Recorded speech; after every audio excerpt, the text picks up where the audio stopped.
Hello and welcome to the Browns Blitz. Today is Tuesday, March 3rd, and this is episode number 41. I'm your host, Rod Bloom, and joining me today is a special guest. It is Raechelle from Twitter and from Browns Access. Raechelle, how are things going for you tonight? Things are going semi-okay, which is a change from how they normally go for me. Well, that's good to hear, I guess. Yes. Semi-okay is always better than not okay, right? Well, yes, but I have a headache from prepping for this podcast, so hopefully it's a good one. Oh, well, we're going to make it a good one. So there you go. Yeah. So before we get too deep into anything here, why don't you give out your Twitter handle so people can give you a follow? Oh, yeah, Twitter. Absolutely. If they're not already following you, go ahead. All right. It's Redhead, REDDHEADD_13. All right. And they can catch some of your content at Browns Access. Absolutely. The Browns Couch. Excellent. We're going to talk a lot of Brown stuff, but before we do that, it's been a couple weeks. I'm going to go back to talking about some Blitz beverages. And I don't think I've talked about this beer on the show. I don't think I've had one of these yet. So it is a Breckenridge Brewery vanilla porter. And I got a deal on it, like a variety pack of this Breckenridge beer at Christmas time. It has 3 or 4 different beers on it, and it's pretty good. I have to confess, it's in a can. I don't usually drink beer out of a can. I'm kind of snobby. I like drinking beer out of a bottle. So you're high maintenance. Yeah, a little bit, but this is actually pretty good. I like a vanilla porter because I just like the vanilla flavor, and in a darker beer, it just kind of takes a little bit of the edge off if you're not real crazy about a darker beer. So this is a pretty good one, even coming out of a can. So I would recommend it. I've had some other Breckenridge beers, and I think they do a pretty nice job. Is that a local brewery? What's that? Is that a local brewery? It is out of Colorado. Oh, wow. Okay. I don't have the alcohol content for this one. I didn't look it up, and I don't see it on the can. I'm guessing it's not super high, probably 5%. So that's not bad. Yeah. So tastes pretty good. Good for a weekday evening. So Raechelle, I understand you are not a drinker, but you did bring a beverage you'd like to discuss. So let's hear what you're enjoying this evening. I have decaf Crystal Light tea because I cannot drink caffeine. I cannot drink sugar anymore because I'm out of shape and I need to do better. Okay. So is this just like is it like a black tea or like a... Well, it's an instant tea from Crystal Light, which is, they have the fake sugar or something in it. And then it's caffeine free because of, everybody knows about my heart issues that I broadcasted on Twitter. It just helps me cut down the sugar, and it helped me drop about 25, 30 pounds since September. But just by drinking that and cutting out the soda, the regular sweet tea, which is black tea that I would drink all the time, which had added caffeine to it. So this just helps me, stay on the right path instead of going the opposite way. Well, good. It sounds enjoyable. So yes, it is. All right. So we're both set there. Yes. I do want to give a shout out to Peter Jones, who is scheduled to be on the show for the second segment tonight. He's not feeling real well. So just want to give a shout out if everybody kind of give their thoughts and prayers toward Peter. Hopefully he'll be feeling better and join us, next time he's scheduled to be on. So tonight it's going to be just Raechelle and I talking some Browns, and we're going to head that direction right now. Awesome. We want to start just by hearing about your path to becoming, or just your history as a Browns fan, Raechelle. Oh So goodness. Oh, yeah, geez. so you go, as much detail as much, as much as you want to share, just to kind of get it out there. I get really emotional when I talk about it because of how much, the Browns mean to me. And where I started was with my grandfather, Ed. My mom's dad has been a Browns fan since 1946, or was a Browns fan. He passed away in 2006. He was 81 years old. So for about 60 years, he was a fan. He's seen it all, been through it all with them. And I get really emotional because he taught me everything I know about football, about the Browns history, the richness of it, how much you should appreciate it, how not many cities get an opportunity to have an NFL team. And it strikes me as odd that I would have to say the second generation that's trying to carry on the tradition with my children in regards to being a Browns fan. And, my first game was when I was 13 years old, and I was in the dog pound, the original dog pound, in Old Municipal Stadium. And I'll never forget it. It was against the Jets. And it was the loudest and the rowdiest crowd I've ever seen and been in, and I absolutely loved it. And that was exactly when I totally 100% fell in love with this team. I was 12 or 13ish. I can't really remember, but that's when this team became part of my soul. That's the easiest way to explain it. Yeah, I mean those experiences.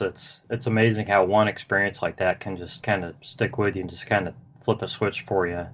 Absolutely. Let's hear a little bit more about your grandfather. Who were some of his favorite players? Who did he talk most about? Jim Brown. 100% Jim Brown. Yeah. Even when, we had, I guess this was like late 80s. Yeah, it had to have been mid 80s, late 80s. We would sit there at my aunt's house. This is what we used to do every Sunday. He would pick me up from my mom's, and we would go to my Aunt Sandy's house. And she's the one that took me to my first game. And I've posted the picture several times of me and her after the game. My Uncle Fred came and took the picture of us. But we would sit there and he would explain to me, about all the details of the positions, the different players, Eric Metcalf, Clay Matthews, which huge favorite of mine, Ernest Biner, all of them, all the greats, that played on that field, that graced us with, just the presence of football and loving the game. These days, I don't know how to explain it. I don't think it's as appreciated as it once was, like when I was growing up.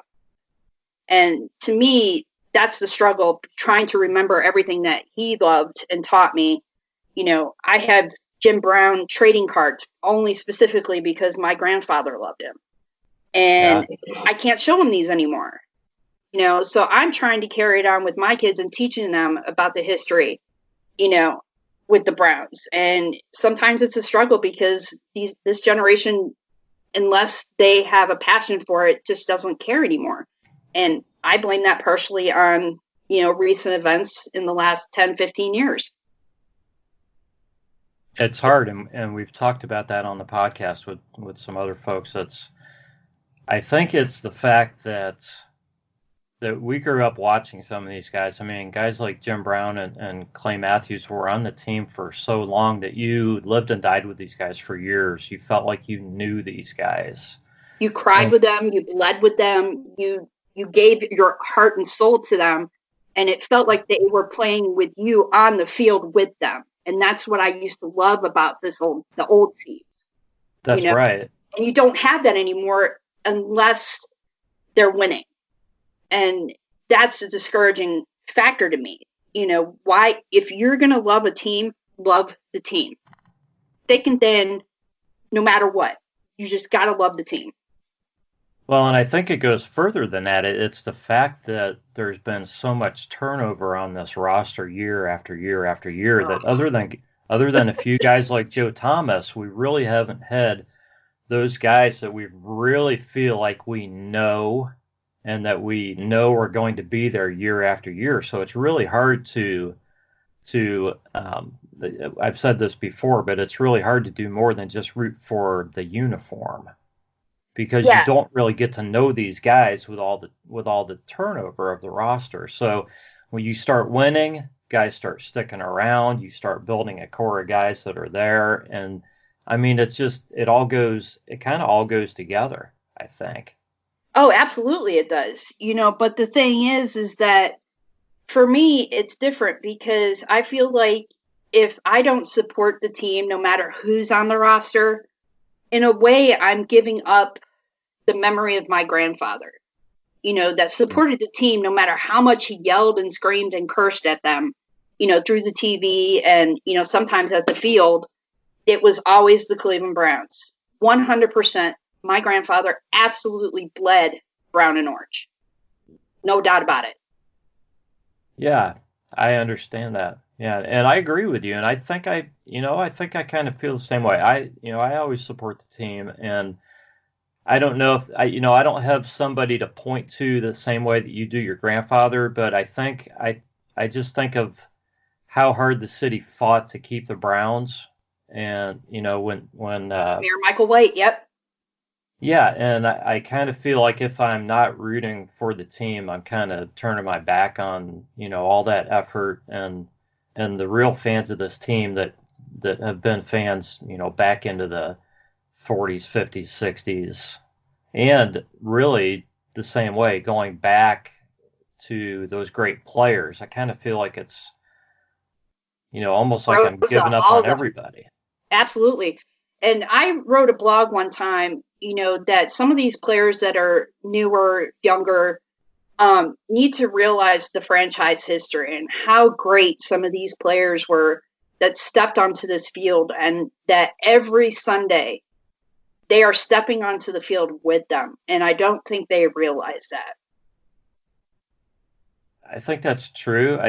I know that in some cases I think guys like Jim Brown have spoken to the team, on occasion, but I don't know that that happens every season. I know And he did it last season. I think it was the team luncheon after everybody, everything had settled down and everybody had gotten together and met each other.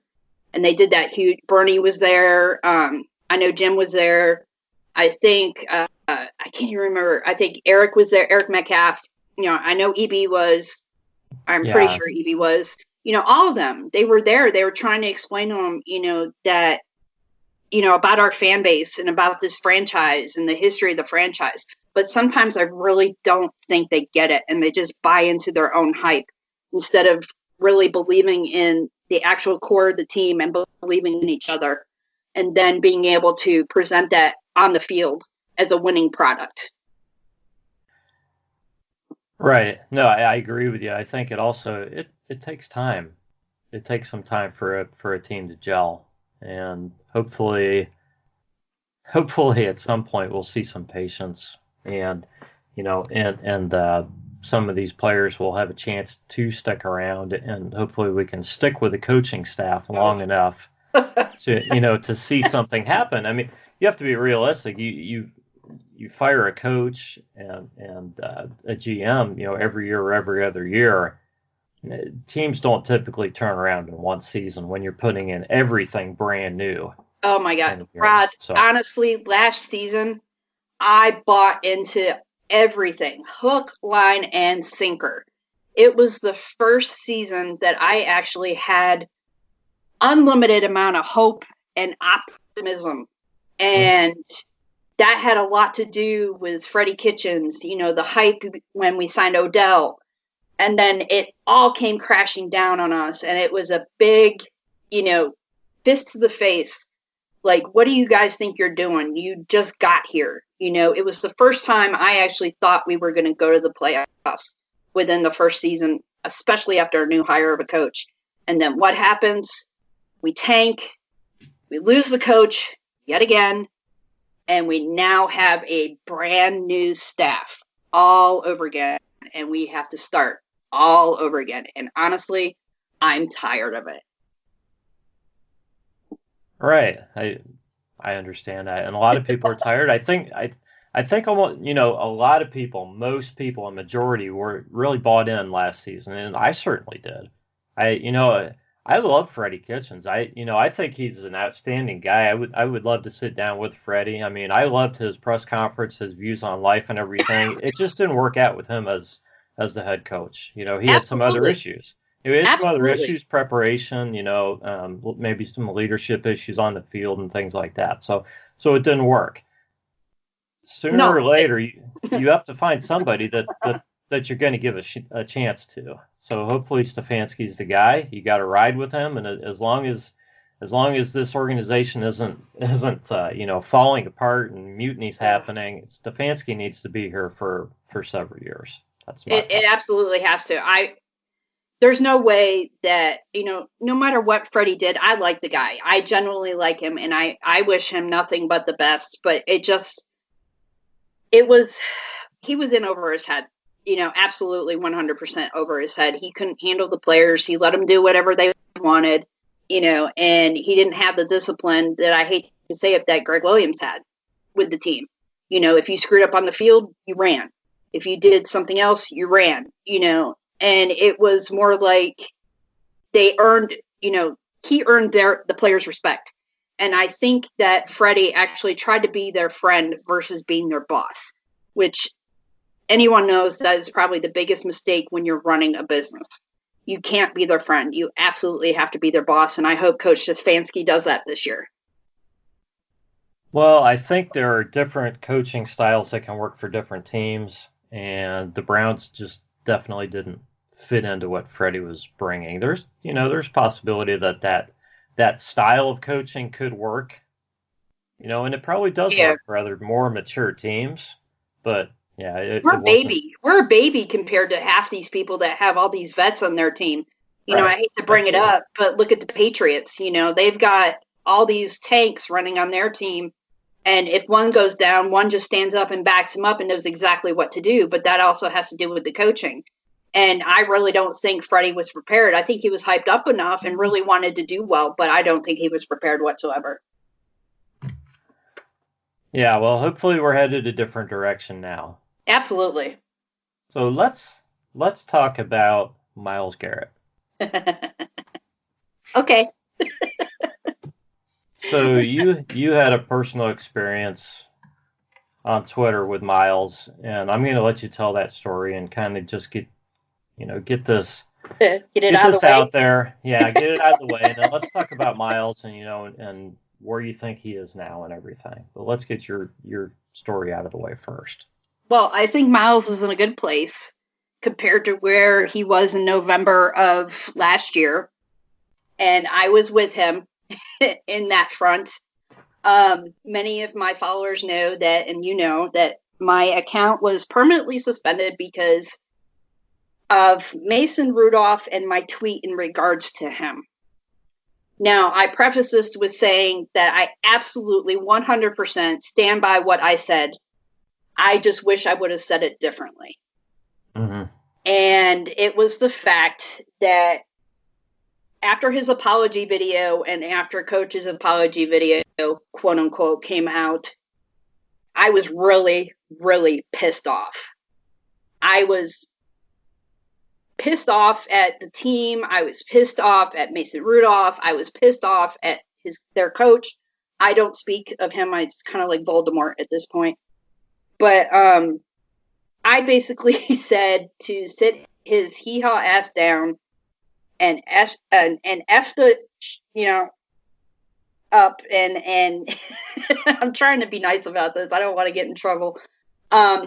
Needless to say, it didn't go too well, and the Steelers fans got a hold of the tweet. It went semi-viral, and I got suspended for targeted harassment because I retweeted some of the better tweets, and a lot of the people decided to follow me and harass me.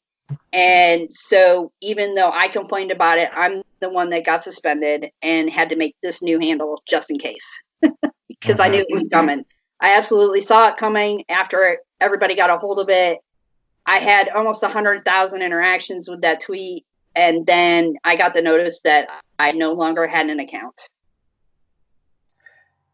Yeah, Twitter Twitter wields a pretty big sword.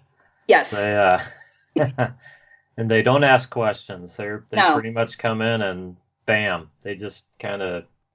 Well, here's the thing: is that I feel absolutely justified for what I said, and because he was benched less than a week later. So I still feel vindicated about it. I stand behind what I said. I just wish I wouldn't have dropped the F-bomb within the tweet because it would have been a lot better. Yeah. Well, I still love the tweet though. Yeah, that's okay. You have every right to still like to tweet. So hey, it's okay. Hey, I've been good this year though. I've made a promise to a lot of people that I would tone it down, and I have, and I'm pretty proud of myself for it.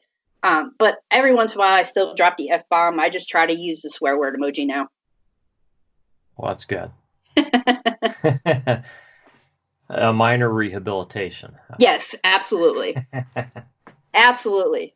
Except I still have a job, and it looks like Mason Rudolph doesn't. So who's the winner here? Right. So Myles is back. Yes, I'm so happy. I love that guy so much. I really do.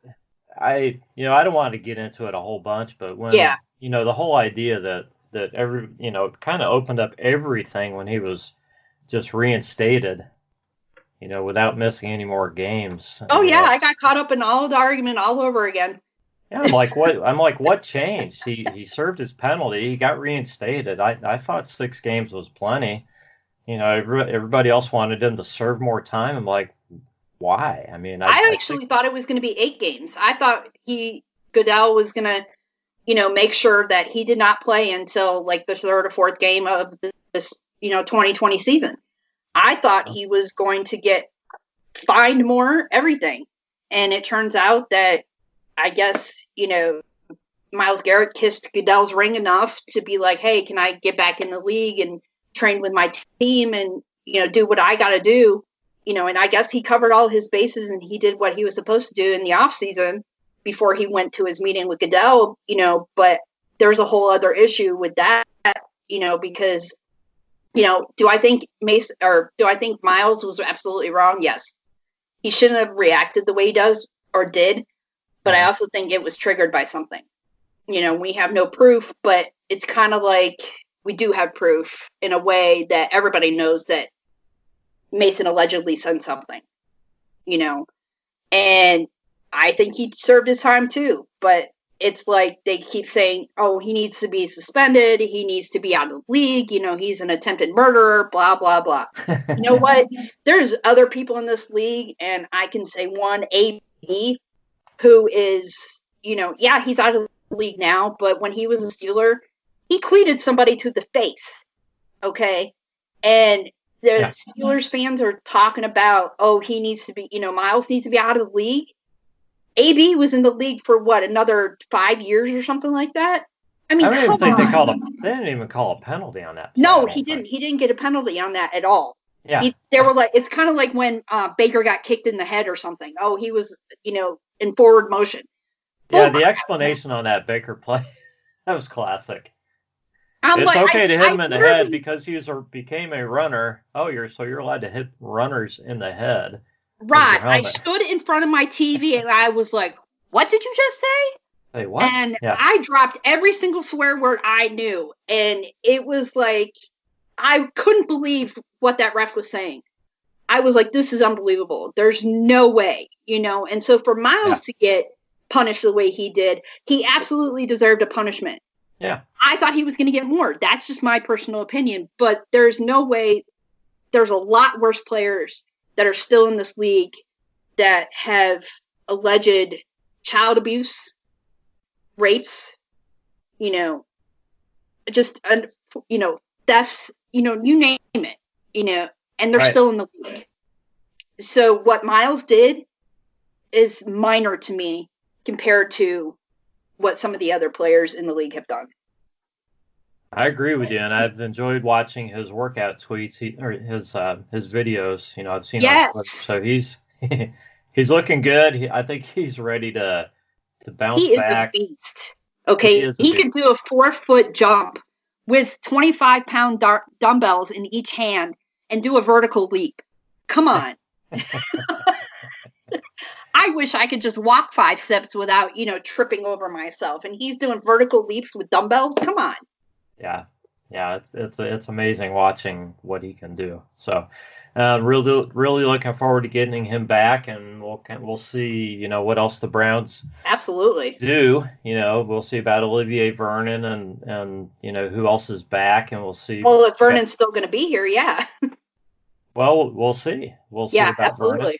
Vernon. We'll see about free agency, and we'll see about the draft. We'll touch on the combine here in a minute, but you wanted to talk a little bit about girls, women, and the ability to talk about football. Oh my gosh. Today, this is unbelievable. I don't understand it, the mentality, and I'm not trying to dig on men or anything, but the hate mostly comes from men. And I get it all the time. I know Brittany, Bird's Eye View. I know Bree, Breezy Clee, Browns Babe. These are all knowledgeable women of not only Browns football, but football in general. And we constantly get tweets about, do you know anybody that's on your team? Can you name positions? Can you name plays? Can you do this? Can you do that? And I am so sick of that narrative that it gets old.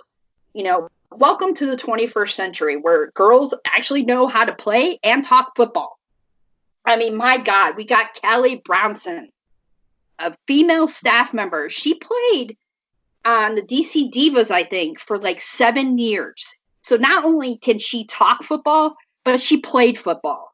So I don't want to hear that crap and that, narrative coming towards me anymore. I know I'm going to get it. It happens every day. And I know it happens to my lady friends too. But it just really pisses me off because there's a lot of knowledgeable, smart women out there that know football, period. I agree with you. I was just thinking back, and we've had several women on the podcast talking football, and it really doesn't matter, if you're a man or a woman. If you follow football, know football, and love your team, you can have great conversations. And absolutely. And whether you're male or female really shouldn't come into it. I think there are plenty of guys who will probably puff their chest out and probably don't know as much as they would claim about football. It's called Google. Yeah, I mean, so especially when you the truth. Yeah, when you're talking about especially fans of your own team, we need to respect each other and just try to enjoy the conversation and not try to get on each other so absolutely much. And that's what irks me the most is that because of how much I love this team, I always thought, because I don't have any family members left basically, and I always thought that my some of my Twitter family, and then especially the Browns family, we may not know each other in person, but Browns Twitter is very special to me. No matter how much we fight, we argue, whatever, we could do that with each other, but nobody else better dare do that to us. That's right. It's kind of like the sibling rivalry thing. Yeah. I will call you out on some of your stuff, Rod, but I'll be damned if I let anybody else call you out on it. Right. That's my job. That's my job, as the younger sister or whatever, to be like, hey, you're being a jerk. This is what's what, and drop my receipts on that and be like, this is why, But when other fans attack the same fan base, it really kind of bothers me because I feel like it's the dysfunctional family and the black sheep of the family. Oh, let's all pick on them. I'm used to being the black sheep, so nothing really phases me. And when I get picked on sometimes, I'm just like, okay, because I'm not going to engage in an argument that I know you're trying to troll me and trying to nitpick and trying to say, the quote unquote girls can't talk football. You know what? I don't want to hear it. I'm not going to engage in an argument with an unarmed person. It's not going to happen. Yeah, that's the best way to look at it. Absolutely. Well, let's touch on the combine that happened. Kind of just finished up this past weekend. Um, I don't think either one of us is an expert on the combine or the draft, so we're not going to claim to be. But let's just talk a little bit about what this meant for the Browns and kind of some things coming up for the draft and that. I think the combine showed that for those of us who were not following this draft class very closely, I'm sure the gurus probably maybe had a better idea than maybe the borderline football fan of how deep this draft class is. There are a lot of good players in this draft class, and that's going to change some things for not only the Browns but some other teams. Yeah, absolutely. I think the first thing that we can look at is the fact that there are multiple left tackles who could be franchise left tackles, and there's a darn good chance that more than one of these guys is going to make it to number 10 for the Browns. Maybe. Be lucky, when we got the number 10 pick and the number 42 pick, I think it is. Yeah, I think it's. I'm not sure. 42. I thought it was 42, but I'm not sure. Yeah, it's 42. You could just hope that some of these, like I picked out 3 favorite tackles that I think that would be great on the Browns, but who knows if these guys are guaranteed at 10 and 42. I seriously doubt it. But we can always hope and see if we get something that shores up, for Baker Mayfield. We got to protect him, and that's the whole point of getting these good tackles, especially at number 10, if they're left. And that's what I'm afraid of the most. Yeah, well, I think the talk is that there are probably going to be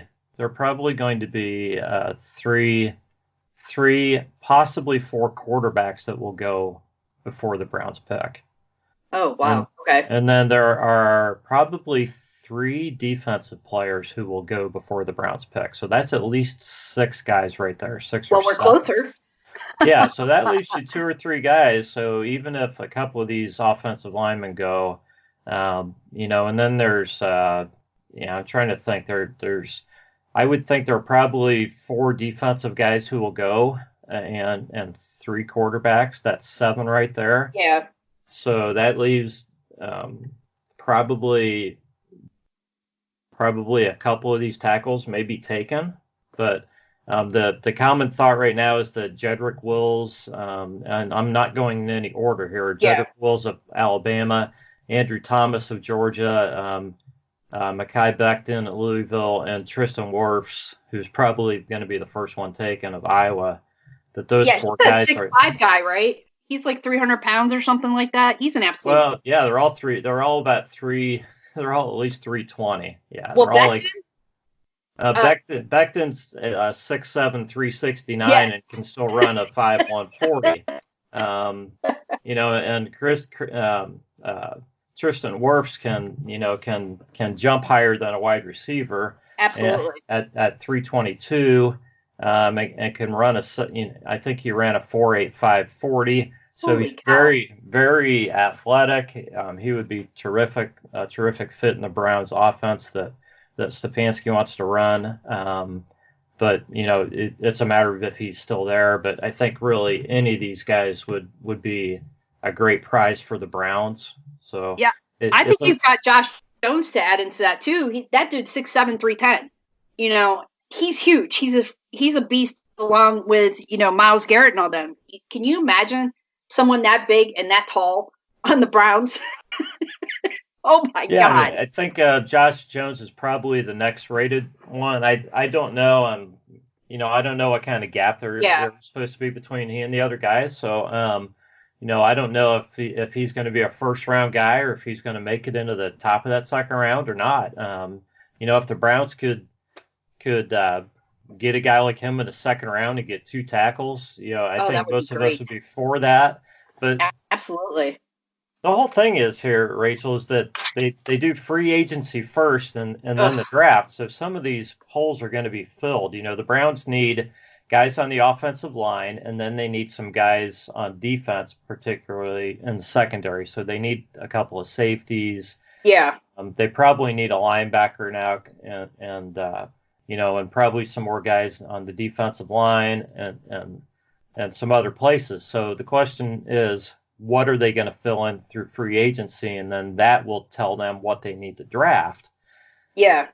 At least with Dorsey, we knew, kind of where his mindset was and generally where he wanted to fill the holes. The problem I have with Stefanski and, Barry is that we don't know what they're thinking. It's all guessing game at this point, and we don't know exactly what they're going to go for. I mean, us as fans know that, hey, this is what we would like to see, but it's not a guarantee. We know bottom line is that Baker Mayfield needs to be protected. Mm-hmm. And if they can get 2 or 3 players just to shore up the offensive line, I think that's going to be fantastic. And I would be absolutely happy with that. Yeah, I agree with you. And you know what? It's not necessarily a bad thing that the rest of the league doesn't know what the Browns are thinking. Oh, I don't think so either. Kind of gives them a little bit of an advantage. But, if the Browns end up with Wills, Thomas, Becton, or Wirfs at 10, I think I'll be happy. I absolutely no matter what. Yes, I agree.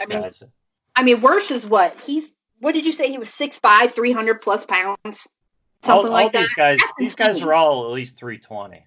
They're all I would love it. They're all 6'5", 320. Yeah, absolutely. I think that's great. I can't wait to see it. It's kind of like the Monstars, but good. They're huge, and I wouldn't want to see those guys coming at me. There's no way. Yeah, and we'll see about the second round. I think pretty much everybody is mocking is it Antoine Winfield Jr., the strong safety to the Browns at 42. It'd be wonderful. I don't know if it's going to happen just because everybody's picking it to happen. I don't know where he ranks in the safeties, if he's going to make it to 42. I think he's one of those guys that could rise up the board because he ran really well. We'll see, but if they go tackle or tackle safety, depending on what they do in free agency, I'm good. Free agency scares me a little bit though, because there's so many free agents out there that are either allegedly going into free agency or they're going to stay. Depends on the talks. I mean, look, we lost, Schobert already. We lost Hollywood. Well, Hollywood may end up staying. I hope so. I like him. I don't think he was given a chance last year. Personality conflict, injury, whatever. I thought that when he showed up, and he was an asset to the playmaking on the team. And go ahead. I was just going to say, here's the deal with Hollywood. There are a ton of great receivers in this draft. Okay, yes. Guys are going to go all through this draft that would have been really high picks in other years. Absolutely. So teams are going to be able to get wide receivers really easily in this draft. So if that puts Hollywood in a really strange spot as a free agent, he's not going to be able to get the big deal that he would normally get. So I think the Browns would probably like to keep him because he's somebody that Baker knows, and you want to keep as many guys around Baker as you can that kind of know Baker, I would think. You don't want to bring in 3 new rookies as receivers, behind Odell and Jarvis. I mean, speaking of Odell, with the rumors going around that he's going to, leave the team or whatever the case may be, Ian Rappaport reported today, I believe it was, that he thinks that the Browns are going to keep him around because he's in this big reveal for the new uniforms and whatever. And so since he's so involved in that, they're going to keep him. That was one of the other things that I was sick of hearing. Unless we hear it from the horse's mouth, we shouldn't believe it as fans, to be honest. And I agree with you. That's why all the hype was last year. We're going to get this guy. We're going to get this guy. I remember how excited everybody was when Odell got signed. I truly, honestly believe that Odell is going to do great things this year. And I believe that Baker Mayfield is going to be a big part of that. And together, those two are going to be unbelievable. I think Baker's due for a nice bounce back season.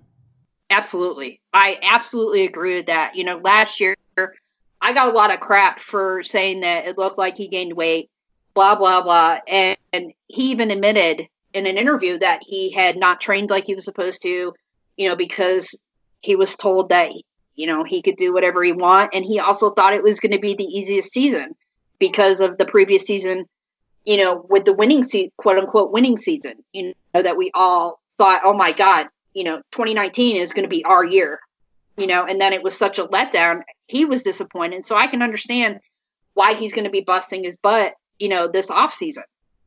I agree with you. Yeah. If we could just stay out of the drama and the chaos and not believe the rumors and the hype, I think we're going to be okay. Yeah. Yeah. I want to give a couple shout outs. We, put out for questions Absolutely. for the podcast, and we kind of talked a little bit about this, but this is from Happy Browns Fan 0. Okay. And I appreciate at Happy Browns Fan 0. He's always got my back. Great supporter of mine.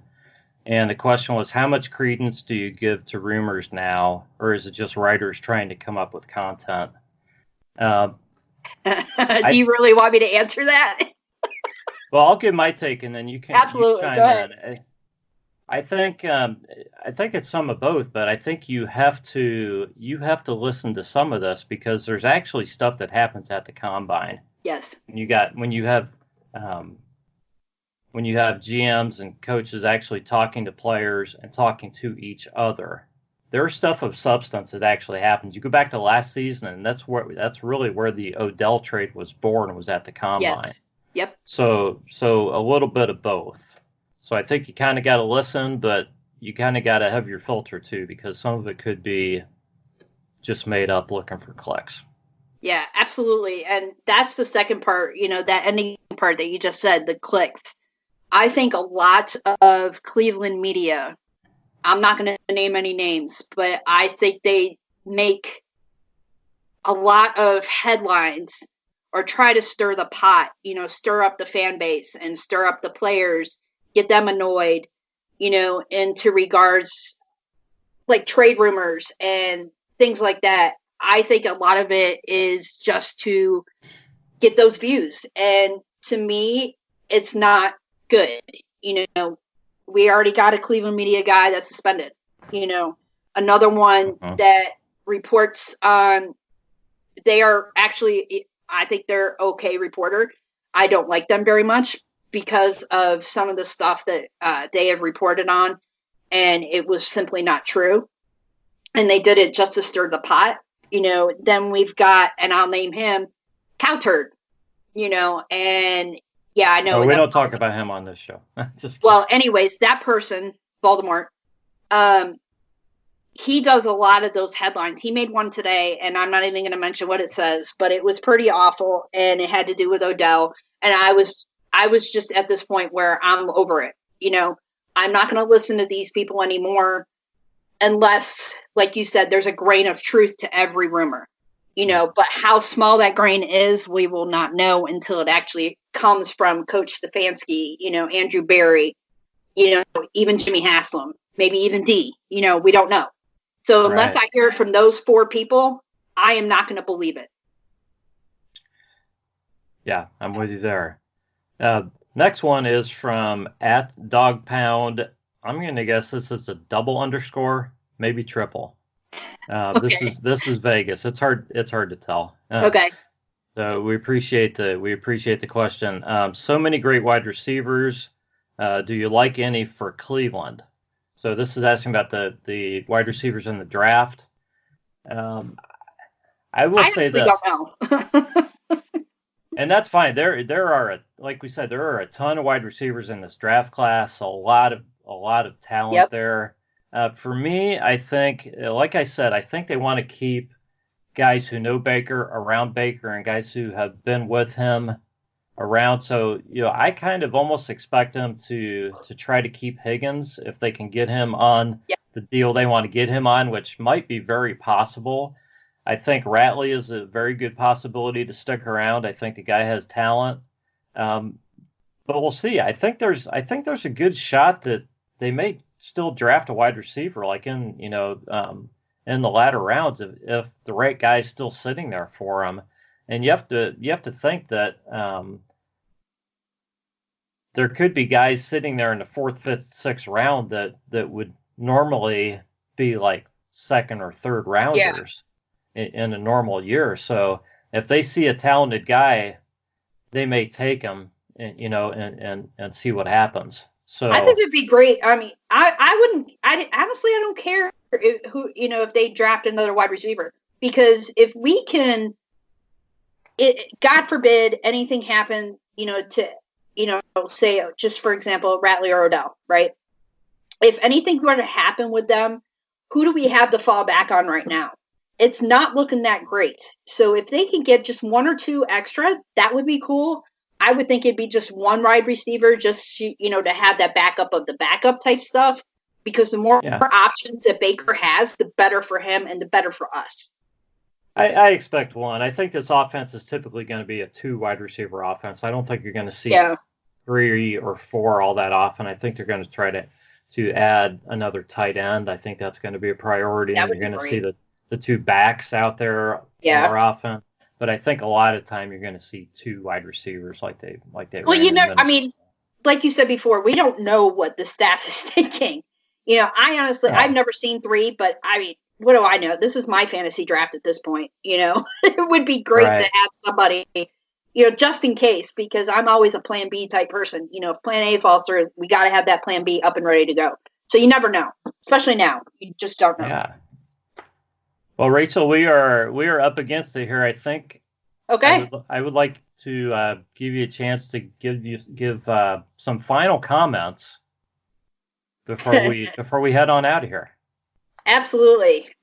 This season, I am going into it with a ton of hope, a little bit of optimism, but zero expectations, because I am not going to be bought into the hype like I did last year, because my heart was absolutely broken. I will not lie. I had to take a break from, being on Twitter for about a week or so, from talking about the Browns at least, and I had to get over it, had to go through the grieving process. But this season, I think it's going to be great. I have a lot of optimism, a lot of hope. We can do anything at this point, with the new crew that's in there. Coach Stefanski, I have a lot of faith in the man. I have a lot of faith in Andrew Berry. I'm not a statistics type person, but there's got to be something right. You've got 4 staff members that were with the Vikings at one point, so they all kind of know the same drills, in the same running of the team. So I'm hoping that kicks in, and I'm just hoping for at least a winning record this year. I'm not going to call it what I think it's going to be, because I have no idea. And honestly, it doesn't matter at this point. It's too early to call. Yeah, we'll see how everything comes together. Hopefully it comes together well, and hopefully they start building that foundation. Absolutely. I agree with that. I really hope so, because, I've been a fan my entire life. I was born into this, as they say, and it's about time, that at least we see one before we die. My grandfather didn't get to see it, and I will personally go to his grave and tell him all about it, if they do. Well, thanks for coming on and talking some football, Raechelle. Well, this is great. I actually had a lot of fun. I was really nervous at the beginning, but once you get me talking, I'm all about it, especially about the Browns. Nothing to it. All right. This has been the Browns Blitz. We thank you all for listening, and we will catch you next time.